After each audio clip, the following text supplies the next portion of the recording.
السلام عليكم ورحمة الله وبركاته.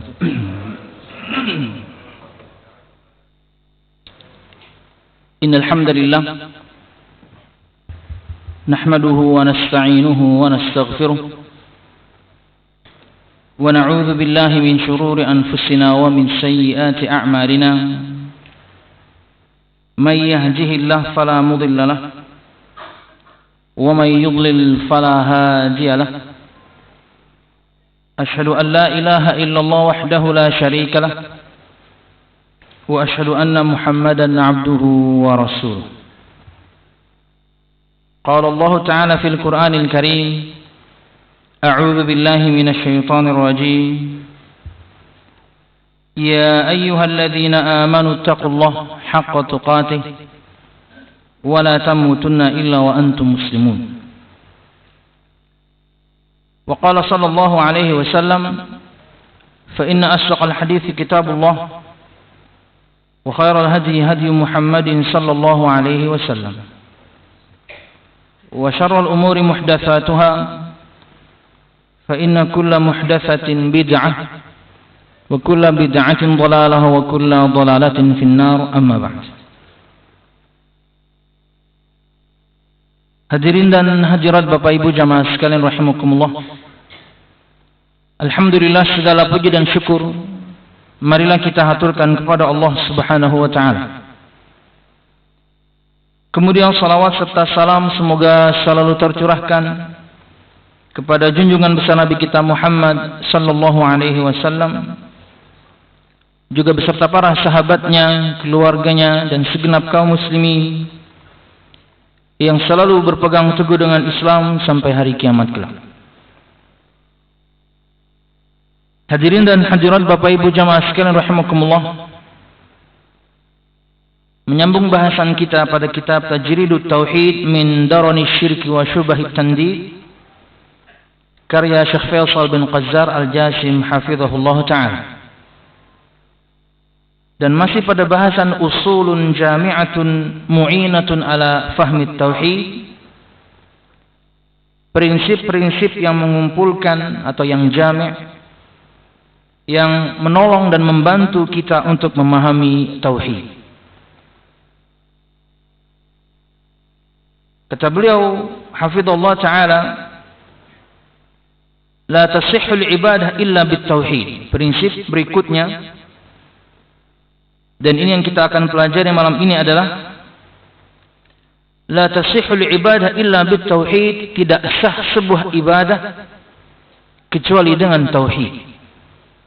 Jika pada prinsip yang sebelumnya kita sebutkan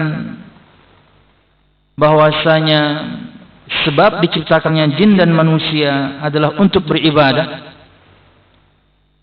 maka prinsip ini menyebutkan ibadah tersebut tidak sah kecuali dengan tauhid, yaitu mempersembahkannya hanya untuk Allah Subhanahu wa ta'ala. La tasihhu ibadah min salatin wa siyamin wa dhabhin wa dhikrin illa bi an takuna lillahi wahdah la syarika lah fiha wa huwa tauhid, ay yuwahhad Allah wa yufrada bil ibadati duna ghairi. Tidak sah sebuah ibadah, baik itu puasa, baik itu salat, menyembelih, zikir dan lain sebagainya, kecuali ibadah tersebut hanya dipersembahkan kepada Allah Subhanahu wa taala satu-satunya, dan tiada sekutu bagi Allah Subhanahu wa taala dalam peribadatan tersebut. Itulah yang dimaksudkan dengan tauhid, ifradullahi bil ibadah, mengesahkan Allah Subhanahu wa taala dalam peribadatan. Fakama anna as-salata la tasihhu illa bit taharah, fa idza ahdatha al-'abdu bi bawlin aw ghayrihi afsadaha. Fakadzalika al-ibadah bi anwa'iha la tasihhu illa bi tauhidillahi 'azza wa jalla fiha. Sebagaimana salat tidak sah kecuali dengan taharah, maka apabila seorang berhadas, entah itu dengan buang air kecil atau yang lainnya, maka rusak salat tersebut. Maka demikian juga dengan ibadah dengan semua macam-macamnya. Tidak sah sebuah ibadah kecuali dengan bertauhid kepada Allah Subhanahu wa ta'ala. Mengesahkan ibadah tersebut, mempersembahkan ibadah tersebut hanya untuk Allah Subhanahu wa ta'ala. فَإِذَا خَالَطَهَا شِرْكٌ بِأَنْ صَرَّفَ نَوْعًا مِنْهَا أي الْعِبَادَةِ لِغَيْرِ اللَّهِ فَسَدَتْ وَبَطَلَتْ. Maka apabila sebuah ibadah dicampuri kesyirikan, definisi mudah untuk syirik adalah tasfiyatu ghairillah billah mimma huwa min khasaisillah. Menyamakan selain Allah dengan Allah dalam perkara-perkara yang itu adalah keistimewaan Allah Subhanahu wa ta'ala. Dengan contoh akan lebih mudah difahami. Di antara keistimewaan Allah Subhanahu wa ta'ala dengan asma dan sifatnya, salah satunya adalah Allah Subhanahu wa ta'ala as-sami', Allah Subhanahu wa ta'ala maha mendengar. Ini keistimewaan, ini kekhususan. Maka ketika ada seseorang menyamakan selain Allah dalam keistimewaan ini, maka itulah hakikat kesyirikan. Sekalipun yang dia samakan adalah mungkin Nabi Muhammad sallallahu alaihi wasallam, sekalipun yang dia samakan adalah Jibril alaihi salam. Kita pakai contoh makhluk yang mulia-mulia aja deh. Panglimanya para malaikat Jibril, Sayyidul Anbiya war Rasul Nabi kita Muhammad sallallahu alaihi wasallam. Jibril dan Nabi Muhammad sallallahu alaihi wasallam tidak maha mendengar. Anda ketika bersalawat dan salam hari ini hari Jumat, karena di antara yakni perintah Nabi Muhammad kepada kita untuk memperbanyak salawat di hari Jumat. Apakah Nabi Muhammad SAW mendengarkan langsung salawat kita? No. Dan ketika ulun menyampaikan nama beliau sallallahu alaihi wasallam dan semua pian kemudian bersalawat sallallahu alaihi wasallam, beliau dengar? Enggak. Tapi disampaikan kepada beliau salawat-salawat tersebut oleh malaikat-malaikat Allah Subhanahu wa ta'ala. Karena Nabi Muhammad tidak maha mendengar. Lain ceritanya ketika Anda atau semua pergi umrah atau pergi haji, kemudian Anda ziarah kubur Nabi Muhammad, itu lain cerita. Para ulama Ahlus Sunnah membedakan antara orang yang menyampaikan salam kepada Nabi Muhammad langsung ketika ziarah kubur beliau, dengan ketika kita bersalawat dan salam di negeri masing-masing, itu berbeda. Kata Nabi Muhammad SAW dalam hadis yang dikeluarkan oleh Imam Ibn Hibban, kata beliau, "Ma minkum min ahadin yusallimu alayya illa raddallahu ilayya ruhi li arudda alaihi salam." Tidak ada seorang pun di antara kalian yang menyampaikan salam kepadaku, salam langsung. Kita ziarah kubur, Assalamualaikum ayyuhan nabiyyu wa rahmatullahi wa barakatuh. Kita salam langsung. Kata Nabi Muhammad, tidak ada seorang pun di antara kalian yang menyampaikan salam kepadaku langsung ketika di sana, kecuali Allah akan mengembalikan kepadaku ruhku agar aku menjawab salamnya. Ruh Nabi Muhammad SAW dan ruh kaum muslimin, khususnya orang-orang yang mati syahid di medan perang, sekarang sudah di surga Allah Subhanahu wa ta'ala. Jika di antara kita ada yang bertanya, apakah surga Allah sekarang sudah ada penghuninya? Sudah, dalam bentuk roh. Berdasarkan sabda Nabi Muhammad SAW dalam Sahih Muslim tentang keutamaan orang yang mati syahid di medan perang. Spesifik syahid di medan perang, bukan yang syahid karena mungkin mati tenggelam, syahid mati tertimpa bangunan, syahid meninggal karena mungkin terbakar, syahid karena melahirkan, bukan. Ini spesifik yang mati di medan perang. Kata Nabi Muhammad SAW, "Arwahuhum fi jawfi tayrin khudrin laha qanajilun mu'allaqatun bil 'arsy tasruhu fil jannati haitsu sya'at thumma ta'wi ila tilqal qanajil." Dalam Sahih Muslim, ruh-ruh mereka, orang-orang yang mati syahid di medan perang, ada di dalam tembolok seekor burung yang berwarna hijau. Dan burung-burung ini memiliki lentera qanadi. Dan lentera ini menggantung di arsy Allah Subhanahu wa taala. Kemudian mereka berterbangan di surga Allah Subhanahu wa taala sesuai dengan kehendak mereka. Kemudian nanti mereka akan kembali lagi kepada lentera tersebut. Inilah dalil yang melandasi perkataan sebagian para ulama, surga itu sekarang sudah ada penghuninya dalam bentuk roh. Kalau roh dan jasad nanti. Jika orang-orang yang mati syahid saja seperti itu keadaan rohnya, apalagi Nabi kita Muhammad sallallahu alaihi wasallam. Makanya kata beliau, tidaklah seorang di antara kalian menyampaikan salam kepadaku kecuali Allah akan mengembalikan kepadaku ruhku. Ini perkara gaib yang harus kita imani. Anda tidak bisa mengukurnya dengan akal.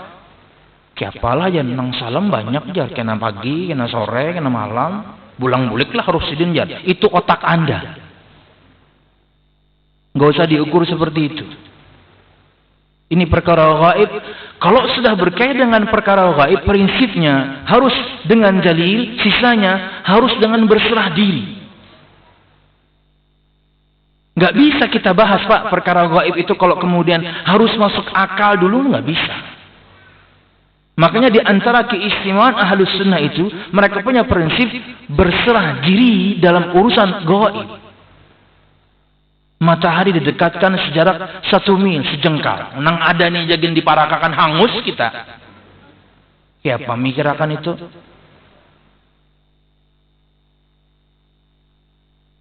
Jika langit digulung, jika langit belah, jika matahari digulung.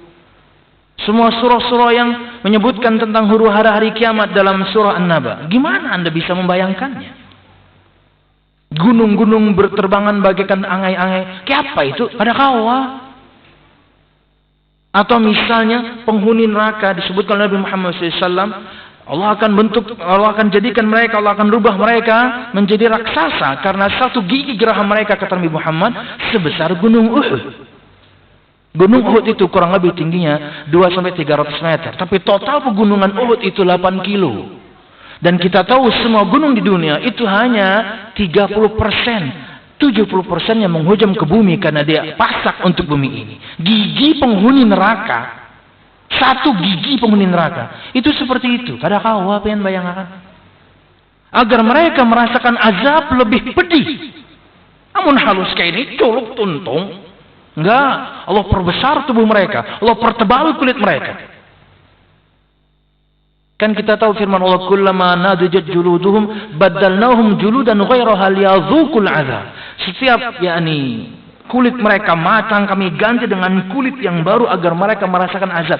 Kulitnya ini kalau ukuran dunia berkilo-kilo tebalnya. Giginya aja kayak tadi. Gimana kita bisa bayangkan? Jadi kalau sudah berkaitan dengan perkara gaib harus dengan firman dan sabda. Enggak bisa pakai perkataan seorang alim, nggak bisa. Kalau sudah perkara gaib, apapun itu yang tidak bisa kita indra, kita lihat, kita dengar, maka harus Allah berfirman apa, Nabi Muhammad bersabda apa. Makanya ulun tidak bisa katakan apakah kemudian neraka sekarang sudah ada penghuninya. Nggak tahu, nggak ada dalilnya. Lain dengan surga tadi, ada dalilnya.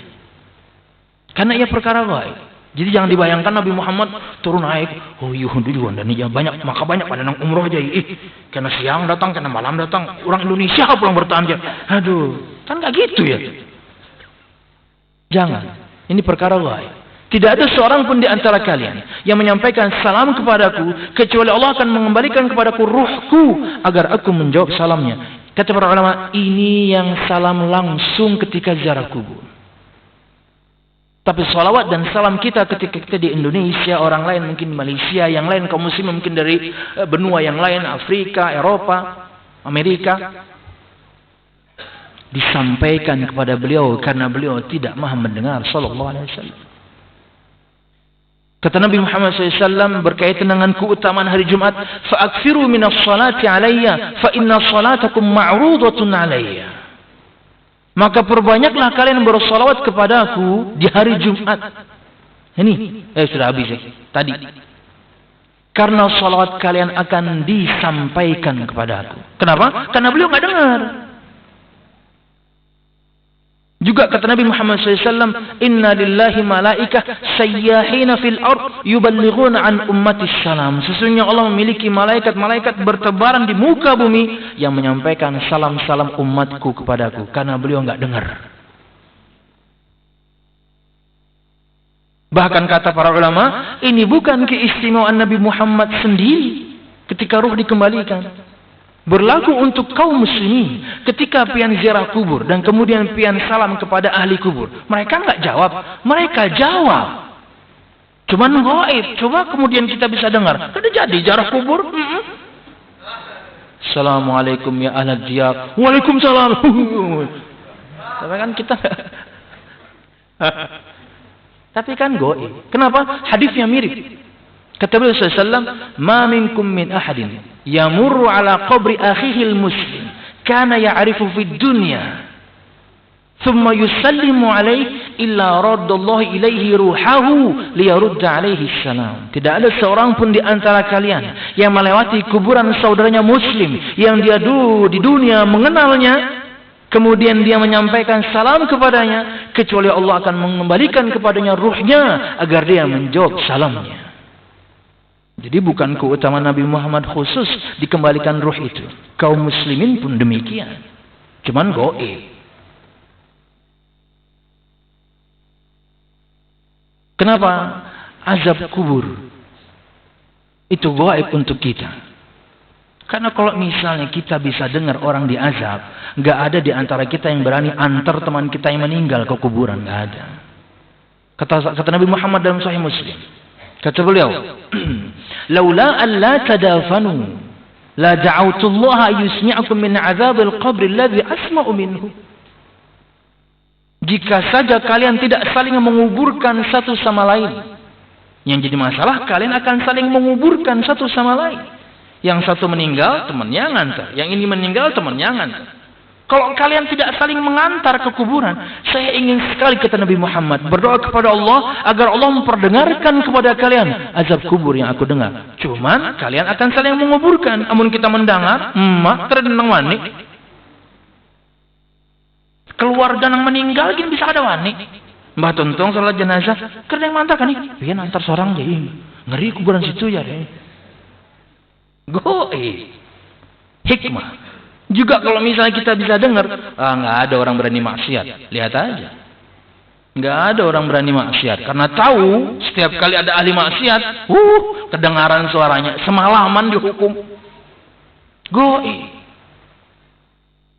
Jadi kalau sudah berkaitan dengan perkara gaib, masalah agama ini berserah diri kepada Allah dengan dalil. Allah berfirman apa? Nabi Muhammad bersabda apa? Cukup. Kembali kepada bahasan. Ulun sedang membahas tadi, tidak maha mendengarnya Nabi Muhammad SAW. Maka kalau misalnya ada orang berdoa kepada seorang, Nabi aja bukan. Levelnya jauh daripada Nabi Muhammad SAW. Dan dia sudah meninggal. Nah, itulah bagi sebagian mereka, guru mereka, syekh mereka, ustadz mereka, habib mereka, lebih harap pada Nabi Muhammad. Ini yang jadi masalah. Kita punya standar sangat tinggi. Makhluk paling mulia Muhammad SAW. Ampuninya tinggi lagi. Sudah hai kita makan nasi mandi. Ya kita aduh usah kita berdialog. Ampunnya Allah lebih harap.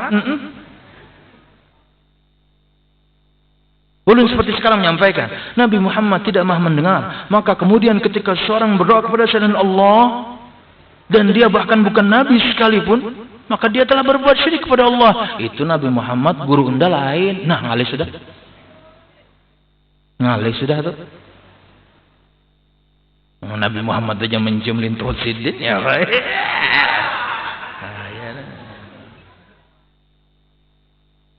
Ini live ya? Ini live ya? Nggak apa-apa kan saya nggak nyebut nama ya. Mantap. Jadi definisi syirik yang mudah seperti itu. Menyamakan selain Allah dengan Allah dalam keistimewaan Allah. Ketika seorang berdoa kepada selain Allah yang tidak maha mendengar, berarti dia telah menyamakan selain Allah dengan Allah. Padahal kita pakai contoh yang paling tinggi. Anda berdoa pada Nabi Muhammad sekarang, Anda berbuat syirik. Anda memohon kepada Jibril sekarang, Anda berbuat syirik. Apalagi orang yang levelnya jauh di bawah Nabi Muhammad sallallahu alaihi wasallam. Kembali kepada bahasan. Kata beliau, fa idza khalatuha syirkun, maka apabila ibadah tersebut dicampuri kesyirikan. Prakteknya bi an sarrafa naw'an minha li ghairillah, yaitu dia memalingkan salah satu di antara macam-macam ibadah kepada selain Allah Subhanahu wa taala. Fasadat wa batalat, maka ibadah tersebut rusak, batal. Wala tafsudu wahdaha faqat bal yafsudu kulla amalihi wa ta'atihi. Bahkan bukan cuma menghancurkan amal dia itu saja, tapi menghancurkan semua amalnya dan semua ketaatannya, karena syirik yang besar. Menghancurkan semua amal. Setelah ditegakkannya hujjah, sudah dipadahi, dikasih tahu bahwasanya itu adalah perbuatan syirik, lanjut dia dengan kesyirikannya, mengeluarkan dia dari Islam. Berbahaya ini. Dari 2005 saya berdakwah, muter-muter di sini aja, karena ini harus diingatkan. Ulun ingat berdakwah di Banjarmasin pertama kali 2005. Semua masjid Muhammadiyah dan masjid ini diantaranya, siapa yang bawa? Ustaz Riza Rahman. Semua jadwal dia dikasihkan ke saya. Rul, malam ini kesini ya, sip. Rul, malam besok kesini, ya, sip. Dan beliau menemani semua tempat.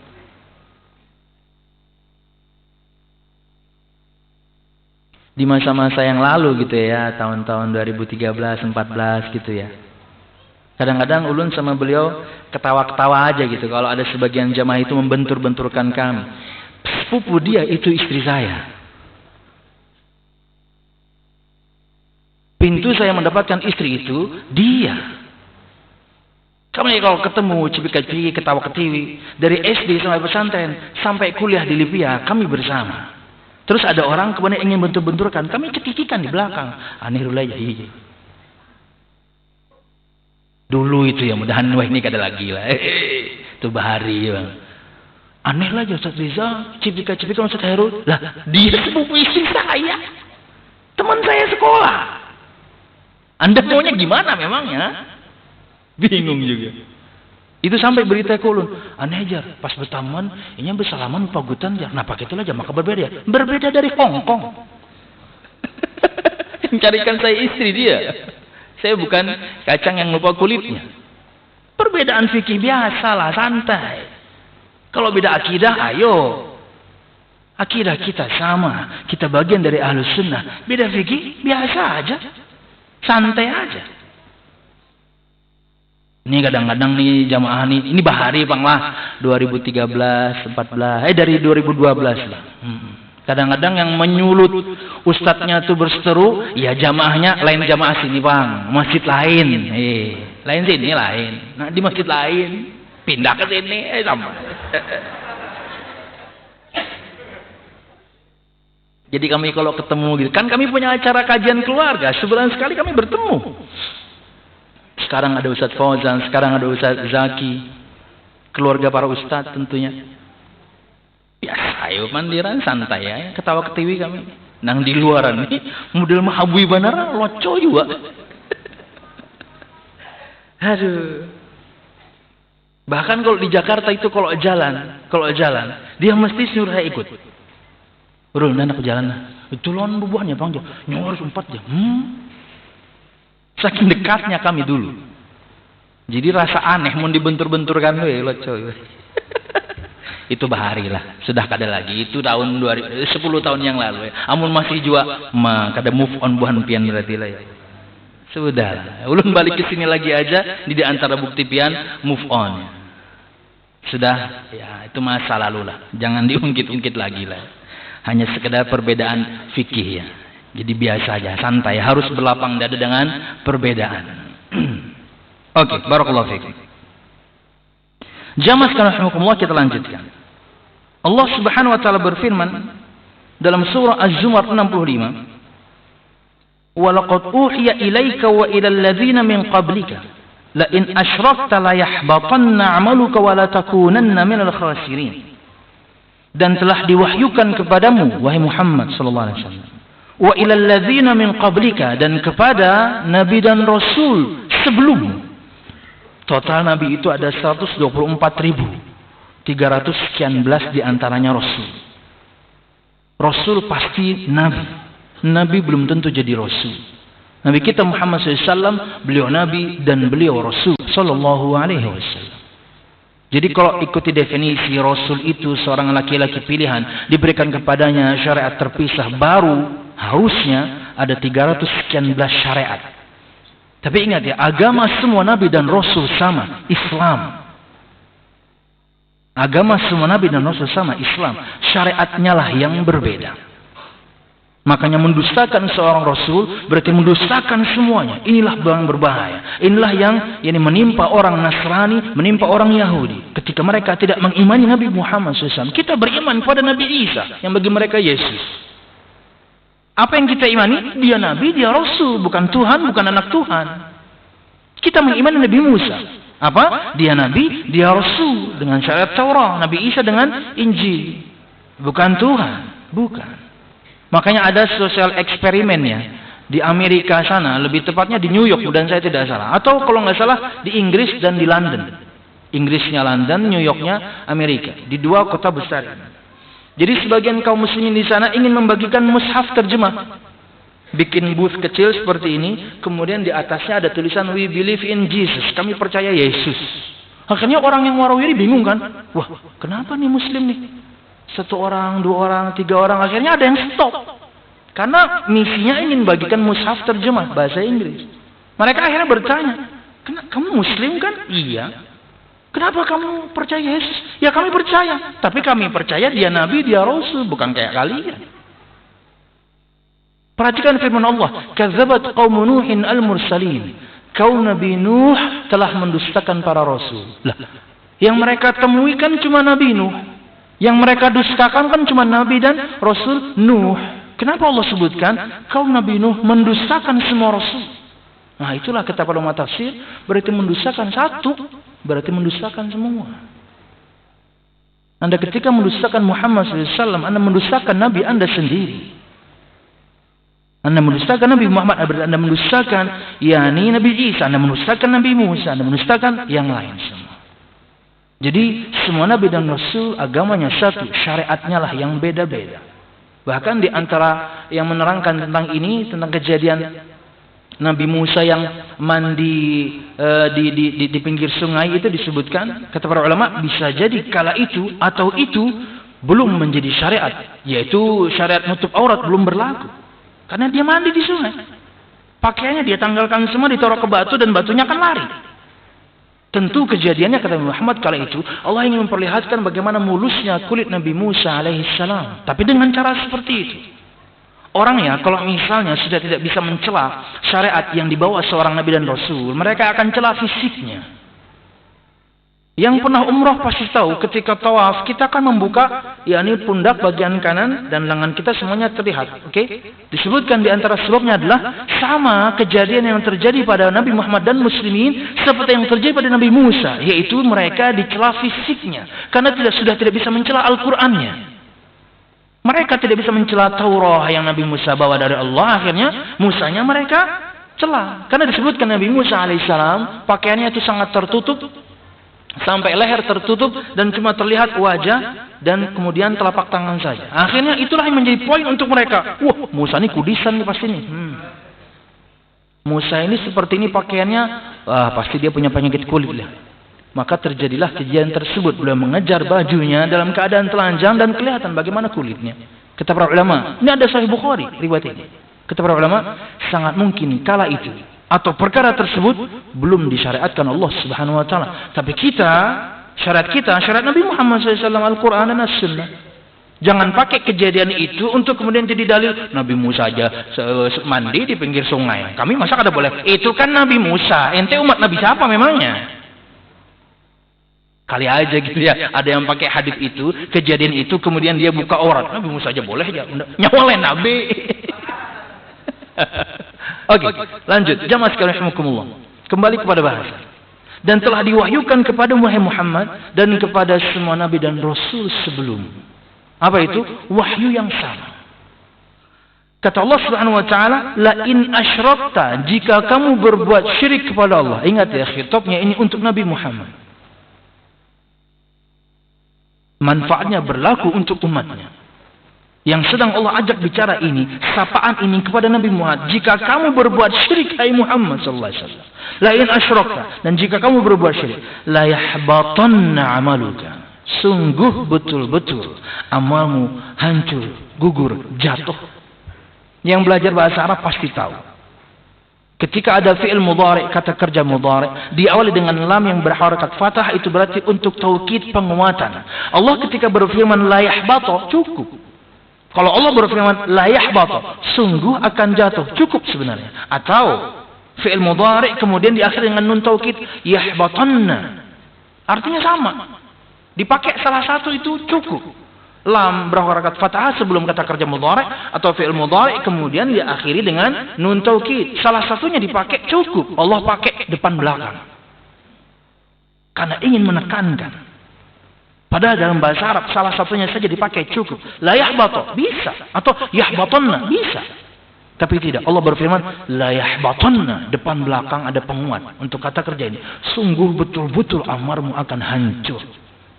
Jika kamu berbuat syirik kepada Allah Subhanahu wa taala. Cukupkah? Tidak. Wala takunanna minal khasirin. Kembali fi'il mudhari' dengan penguat depan belakang. Dan sungguh betul-betul kamu akan menjadi orang-orang yang merugi. Karena neraka Allah tempat kembalinya. Ini loh yang sering ulun, bukan sering, dari dulu dakwah ulun cuma ini. Ulun nggak pernah nyentuh fikih. Kalau pengen perhatikan, nggak pernah. Waktu dulu aktif di Masjid Muhammadiyah, semuanya rukun iman. Silahkan cek. Sayangnya dulu bukan zaman rekam-rekam, bukan zaman live seperti sekarang. Tapi ulun masih banyak punya rekamannya. Waktu itu ulun ngerekam sendiri untuk bahan introspeksi. Semuanya rukun iman. Karena ini adalah pondasi semua kita. Sangat mungkin kemudian siapapun di antara pian, ada yang baru ngaji, ada yang mulai ngaji, belajar lagi dia. Dan alhamdulillah mungkin ustadz lain ada yang bahas fikih, ada Ustadz Fauzan mungkin bahas fikih atau usul fikih. Ada yang bahas adab, ada yang bahas akhlak, ada yang bahas sirah. Berbagilah kita. Ulun, ya ini aja dari dulu. Akidah, dan kemudian lebih spesifik iman kepada Allah berkaitan dengan tauhid. Karena harus selalu semua kita ini diingatkan, ini loh tujuan hidup kita. Sangat mungkin kemudian salah seorang di antara kita mati segera, kita nggak tahu, dan kita mengharapkan dia meninggal di atas ketauhidan. Wala tamutunna illa wa antum muslimin. Nang kada ketujuh dakwah tauhid, nang kada ketujuh dakwah yakni tentang bahasan akidah, itu setan. Ya. Target jangka panjang iblis, semua kita masuk neraka bersama dia. Itu sudah janji iblis. Kapan pian atau kapan semua kita selamat di neraka? Ketika Anda bertauhid. Ketika Anda tidak berbuat syirik. Kajian ini menyelamatkan. Kajian-kajian tentang akidah rukun iman, kajian-kajian tentang tauhid spesifik iman kepada Allah yaitu tauhid, mengesahkan peribadatan hanya kepada Allah, ini menyelamatkan. Iblis nggak mau kita selamat. Sebanyak apapun dosa yang kita lakukan, kata Allah Subhanahu wa taala dalam hadits qudsi, hadis terakhir dari Arba'in Nawawi, ya bani Adam, law ataitani bi qurabil ardi khataya thumma laqitani la tusyriku bi syai'a la ataituka bi qurabiha maghfirah. Wahai anak Adam, kemuliaan untuk kita semuanya, Allah sapa langsung, hai anak cucu Adam, jika kamu mendatangiku nanti, kapan? Di hari kiamat. Bukti semua kita akan kembali. Kematian bukan akhir segalanya, karena kita akan mendatangi Allah. Jika kamu nanti mendatangiku membawa sepenuh, seberat, seisi, seluas bumi dosa, banyak benar pokoknya. Tsumma laqitani la tusyriku bi syai'a. Kemudian kamu menjumpaiku dalam keadaan tidak berbuat syirik kepadaku dengan sesuatu apapun. Tidak berbuat syirik, dosanya sepenuh, seisi, seberat, seluas bumi. Tapi tidak berbuat syirik. Perhatikan, penting ini. La ataituka bi qurabiha maghfirah. Sungguh aku akan mendatangimu, memberikan kepadamu seluas, seisi, seberat bumi juga ampunanku, kata Allah Subhanahu wa taala. Allah Maha Pengampun.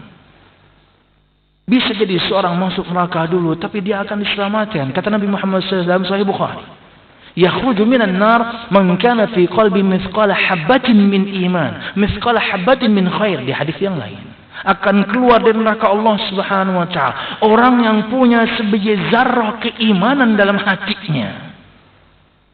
Dari mana para malaikat tahu bahwasanya orang ini layak untuk diselamatkan? Disebutkan dalam hadis yang lain dalam Sahihul Jami'.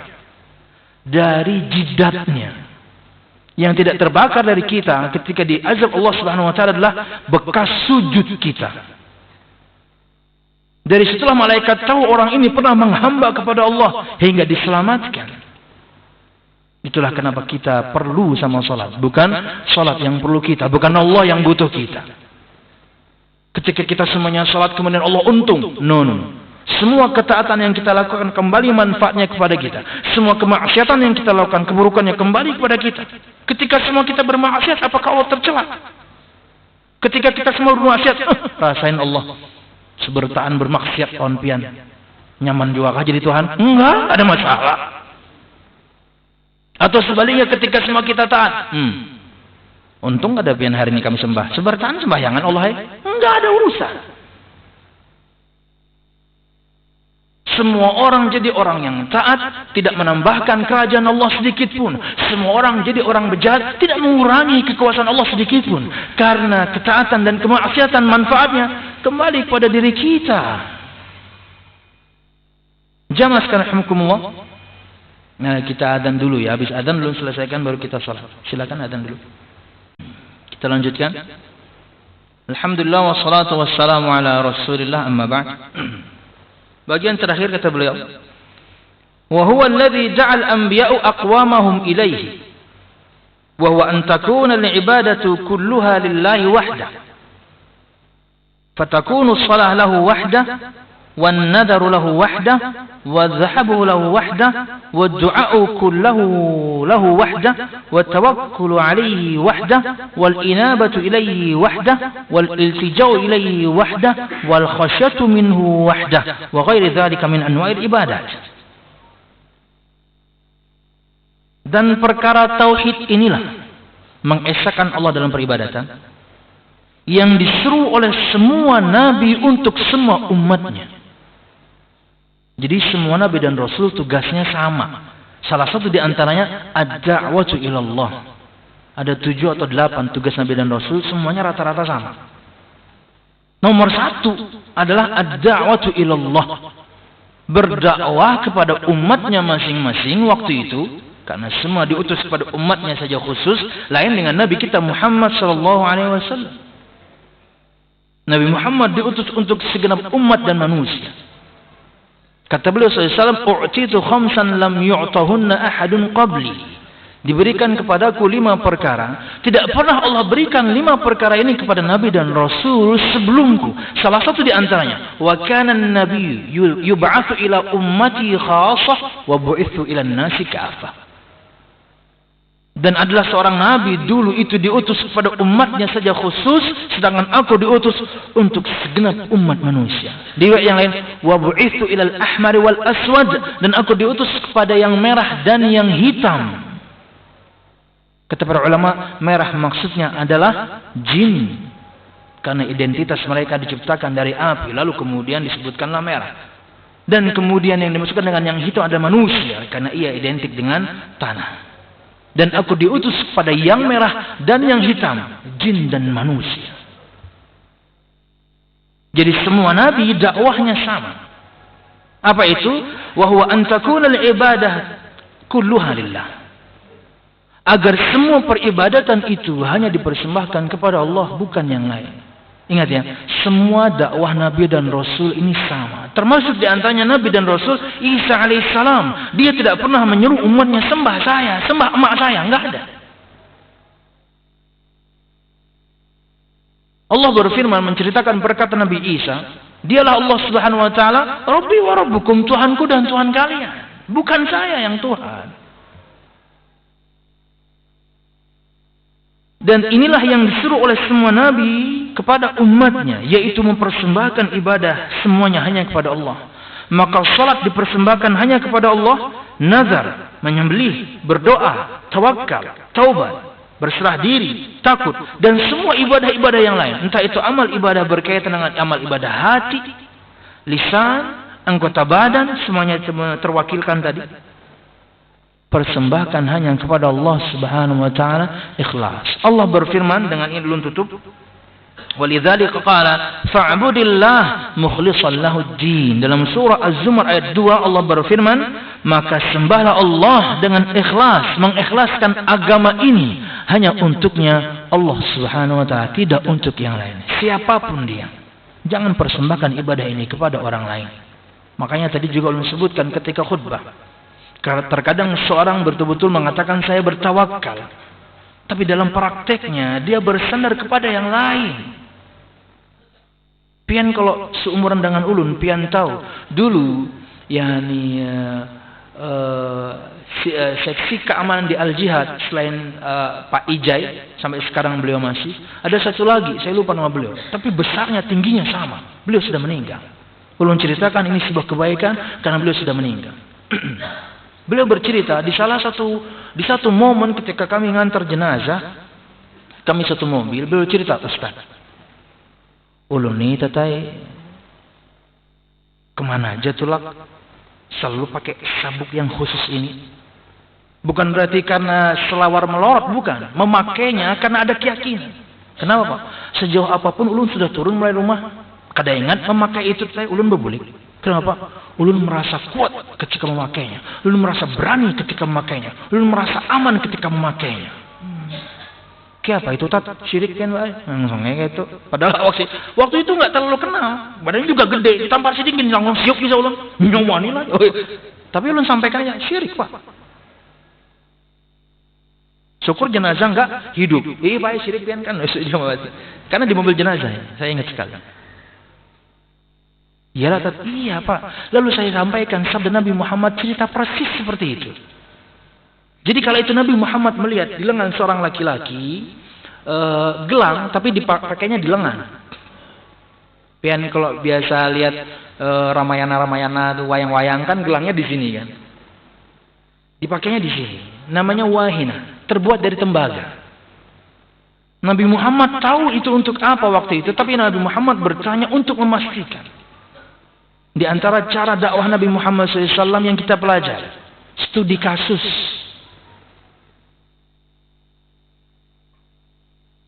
Apa ini kata Nabi Muhammad?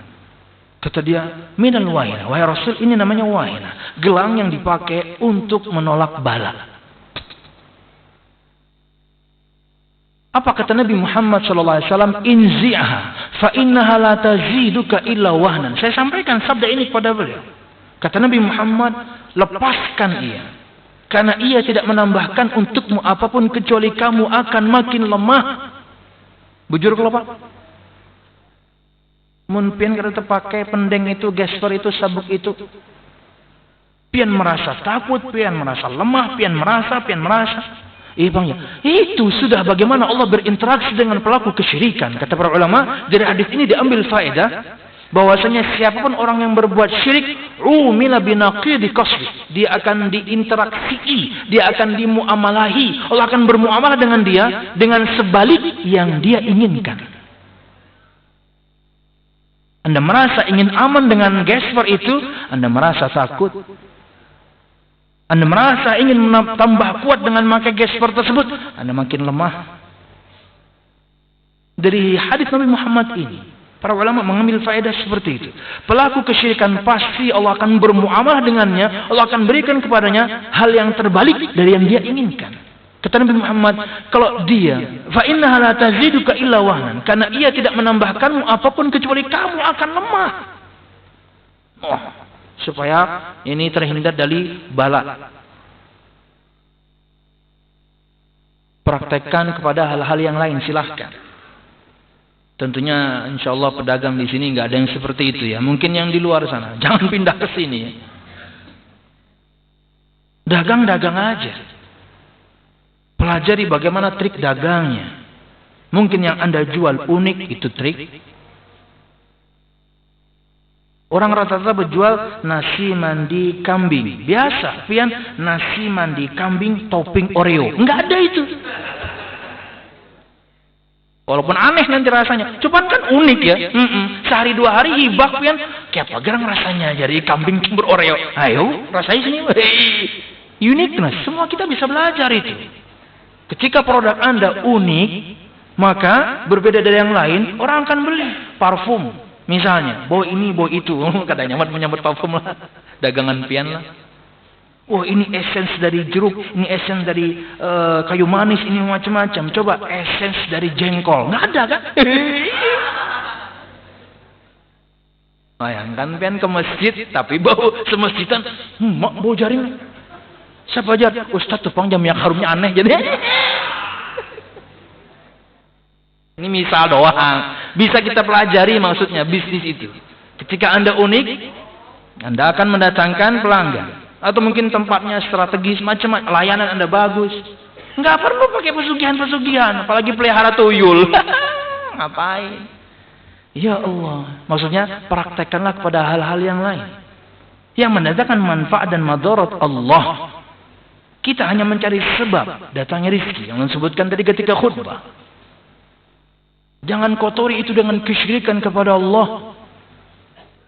Tapi tata bujur, tata aja. Orang ada nang bedukun, orang ada nang bajimat, orang ada nang ini itu. Dasar sugi. Betul, itulah ketika Allah sudah tidak cinta dengan Anda. Nuwallihi ma tawalla. Kami arahkan kemana dia mau. Ente pengen syirik, yuk monggo sekalian. Bujur-bujur dasar ketika menyimpan minyak dalam botol itu nah. Digabung lawan koin, diandak dalam plastik, diandak dalam laci, kasir. Bujur-bujur nang, manang betul-betul rami banar. Sampai antrinya pun sampai pakai nomor. Sampai pengen harus buka cabang, padahal dijual tusuk gigi ya. Maksimal ketawanya. Subhanallah. Makin yakin Anda, ini gara-gara jimat nih bang. Mun kerja jimat nih, ada rame tokoku ya. Nah, kami arahkan kemana dia mau. Ente pengen syirik sekalian. Tapi kalau orang yang melakukannya dan kemudian malah bangkrut, itulah yang sedang kita bahas. Umila binaqiri qasdi. Allah akan berinteraksi dengannya dengan hal yang terbalik dari yang dia inginkan. Ingin kaya, miskin Anda. Ingin ramai, sepi toko Anda. Ya, itulah balasan Allah untuk orang yang berbuat syirik. Belum sampaikan Bapak itu. Cukupkah kata Nabi Muhammad, fa in mitta wa hiya 'alaika ma aflahta abadan. Jika kamu meninggal, ini masih kamu pakai dengan keyakinan syirik seperti itu, benda inilah yang bisa mendatangkan manfaat, benda inilah yang bisa menampik madarat, bukan Allah. Berlaku untuk semua jimat dan pesugihan dan macam-macam. Ma aflahta abadan. Kamu tidak pernah akan jaya selamanya. Maksudnya neraka Allah tempat kembali. Waktu berlalu, kemudian bertemu lagi. Iya Pak. Sudah kadang pakai lagi tadi aja. Lah Pak, nang semalam pen apa ya Pak? Belum hancurkannya. Kayak apa pen wah ini Pak? Biasa aja. Memang biasa. Memang jimat itu yang bikin Bapak lemah. Jimat itu yang bikin Bapak takut. Sekarang biasa kan? Kalau ingin aman, keluar rumah kita ada doa ajaran Nabi Muhammad. Naik kendaraan ada doa ajaran Nabi Muhammad. Ingin safar ada doa ajaran Nabi Muhammad. Ingin masuk kota ada doa ajaran Nabi Muhammad. Ingin masuk, iya, semua doa perlindungan Nabi Muhammad sudah ajarkan.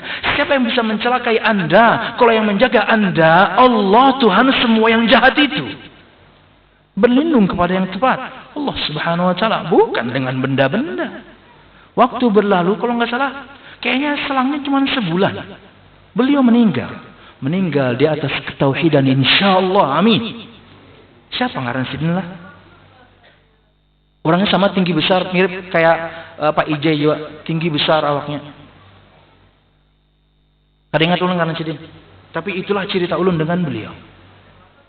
Setelah menanggalkan semua kesyirikan dan Allah wafatkan beliau dalam keadaan bertauhid. Wallahu a'lam bishawab. Ini yang bisa ulun sampaikan jemaah. Az-Zumar ayat 2 sebagai bahasan kita terakhir. Fa'budillah mukhlishan lahuddin. Beribadalah kepada Allah, mengikhlaskan agama ini hanya untuk Allah Subhanahu wa taala. Kata beliau, wal khalisu huwas salimu min syawaibi syirik. Dan amalan yang khalis, ikhlas, itu adalah yang bersih dari semua kotoran kesyirikan. Wallahu a'lam bishawab. Semoga Allah Subhanahu wa taala jaga kita selalu dalam ketauhidan dan mengampuni kita semuanya dari kesyirikan yang terkadang kita lakukan sadar atau tidak. Amin ya rabbal alamin. Subhanakallahumma bihamdika asyhadu an la ilaha illa anta astaghfiruka wa atubu ilaik. Wassalamualaikum warahmatullahi wabarakatuh.